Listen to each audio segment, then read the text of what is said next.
Hi everybody, this is Charlie. Welcome back to my channel. And today I'm going to do a quick video on using a HECM during market downturns. Now that's just one strategy. It's the number one strategy for me in considering use of a HECM. Now you may or may not know what a HECM is. I did another video that introduces it and gave some references to learn more about them. At the very least, if you're in retirement, you need to at least know about a HECM and what it can do for you. Don't have to do it, but in my opinion, it's the Swiss Army knife, I call it, of retirement that you need to know about. And let me walk through. This is strategy one and how you use one. So let me talk about first what a HECM is. If I get my slides to cooperate. So at a really high level, a home equity conversion mortgage, and that's a HECM, it's built for seniors, for people over 62 to convert home equity into cash. Now you may hear that and say, that's a reverse mortgage, Charlie, and you'd be wrong. It has some aspects of a reverse mortgage, but it's built for retirees specifically with some advantages that it has that a regular reverse mortgage does not. This is not your Tom Selleck reverse mortgage, okay? This is something way different, or significantly different, I should say. So it's built for people only 62 plus. The borrower you retain, oh my gosh, these slides. The borrower retains home ownership and can access funds from a lump sum, you get monthly payments, or just keep an open line of credit. That last one's what I'm going to be talking about today, just having an open line of credit and using it when the stock market tanks or during a recession, those kind of years. There's no monthly mortgage payments. You erase the mortgage on your house. You don't have a mortgage payment anymore. The loan's repaid when you sell or you move out or you pass away.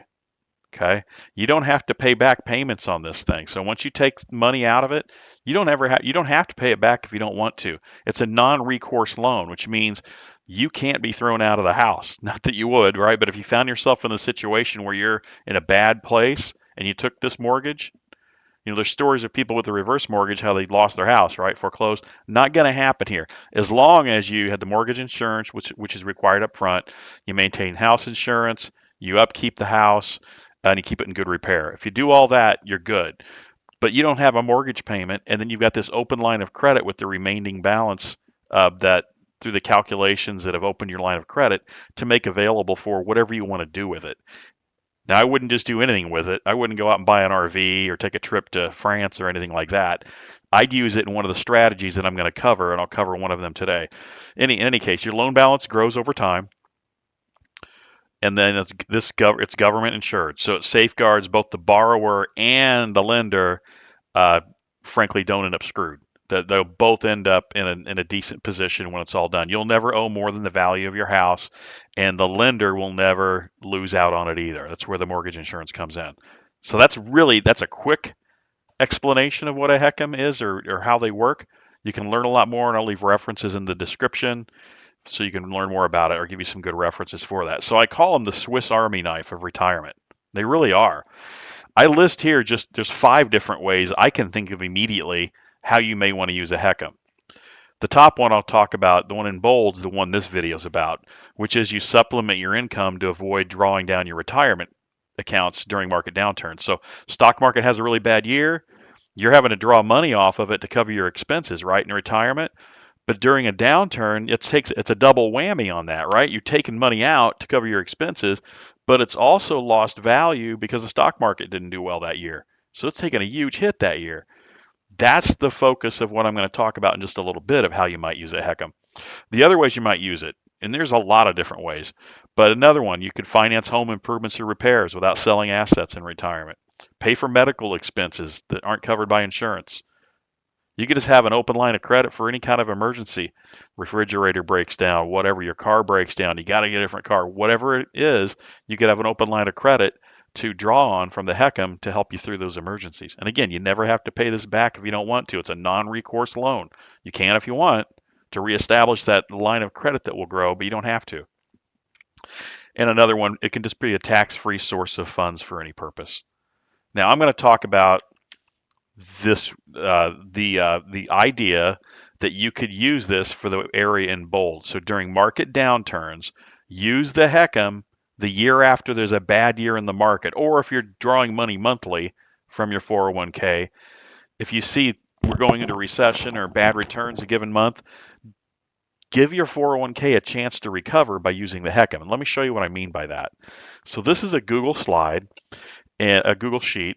And let me walk through it real fast. I've covered this in another video, but this is your age in column A. Oops, sorry about that. Column is your age. So 62, let's say at 62, you and your wife are collecting $46,800 a year uh, off Social Security. You decided to take it at 62. You quit your prison job, right? And you're collecting Social Security. You're not working, so you're going to draw. Your expenses are $60,000 a year, so you've got a shortfall. You've got to come up with $13,200, and in your retirement plans, you decided to get that from your savings, from your 401k. So you got to take 13.2 off of that. In this case, in this scenario, we did okay. Monte Carlo is what this is really modeled after of. It runs tens of thousands, as many as you want, scenarios based on the Standard & Poor index, which is basically an 8% return over time. That's the average, and a 15% standard deviation. So this tries to mimic different scenarios from real information from the Standard and Poor Index over time. So in this one, the first year at a 13% return, so you had to draw 13.2 off, but it appreciated 13,000 or 13% rather. So at the end of the year, you went from 200 to 213. You had a pretty good year. You made money in the market. You still drew 13.2 and you still grew. That's great. But it's not always going to be like that, especially in the early years of retirement. If you think back to 2008 and the recession around that time period, a lot of people had red years up front here, and it completely destroyed their retirement. And that's where the HECM comes into play. So let me just, I can hit a keyboard, and I've set this up just to run different scenarios automatically to show different, maybe we can replicate the one I'm talking about. And you won't always get it, right? Because it's random. It's all the different scenarios that a Monte Carlo can run. But let's run through one. Here's one where that you had a good year the first year in retirement, and you went from 200 to 200 to 236. But what about the years you had negative balances? You can see what's happening in this one, this scenario. By age 81, we're out of money. We never come back. We're tanked because these red years. So with the HECM strategy I'm talking about, in the years that you have a negative return in the market, you would normally take the 13.2 from your 401k and then take the hit, the negative 2%, and leave you in pretty bad shape. What I'm suggesting is in those bad years, like this 11% year where you went down to 185 when it was all said and done, don't take the 13.2 to cover your expenses. Remember, you got to have 13.2 plus the 46.8. This isn't inflation adjusted, by the way. But you gotta supplement your Social Security with your savings to cover that. You're really damaging your 401k when you do that. You're taking the 13,200, and you're also taking 11% hit that year. We go from 224 to 185.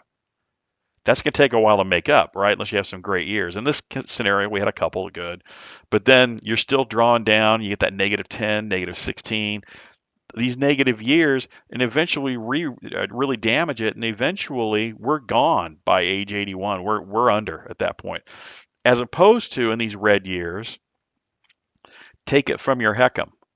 You're not, that's 13.2 every one of these years. You're not taking, so you're not taking that double whammy on your 401k. You can't control the market, but you still want that benefit of the Standard and Poor growth opportunity. Capitalize on it when it is green, but use the HECM when it's red. That's the idea of using this strategy of the HECM in market downturns. So there's some, if I ran these scenarios enough, I'm going to come up with some that it's going to be really bad in those first few years, just like it was back in 2008. And then, it's not happening all the time, but you don't know. Yeah, that's the thing. That's the uncertainty when you go into retirement. I don't really know. Here's one. This one's really bad. We're out by 80. That first year, negative 6, negative 2, negative 8, negative 20. Boy, that year for sure, when I'm 68, I'd be using my HECM the next year so I don't damage it. Now, it did come back. That's okay, but avoid that hit or that double whammy on your 401k by not draining it of what you need to cover expenses that next year. Take it from the HECM. And then if it comes back, there could be scenarios where the market starts to come back. Like here, might have taken from the HECM this year, and this year at 66. That's 26.4. I could wait until several years I get to here or here. I'll pay it back. Now I don't have anything in my line of credit, or I don't have a balance in my line of credit anymore. I just have an open line of credit again, where I can load up and let it grow and be ready for these situations into the future or worse. So I hope that makes sense. I don't want to make this a very long video, but I think it's a really powerful idea on how to use a HECM during a market downturn. I will put links in the description to Wade's stuff, his website, and some of the best videos I've seen on YouTube where he talks about this for your benefit. It's the Swiss Army knife. I'm telling you, there's a lot of different ways to use it. You don't have to, but I do think you owe it to yourself and your spouse and your loved ones to be educated on what a HECM is, to understand how it may fit into your retirement plans. Thank you. If you listen to this whole video, have a great day and enjoy the rest of your week. Bye.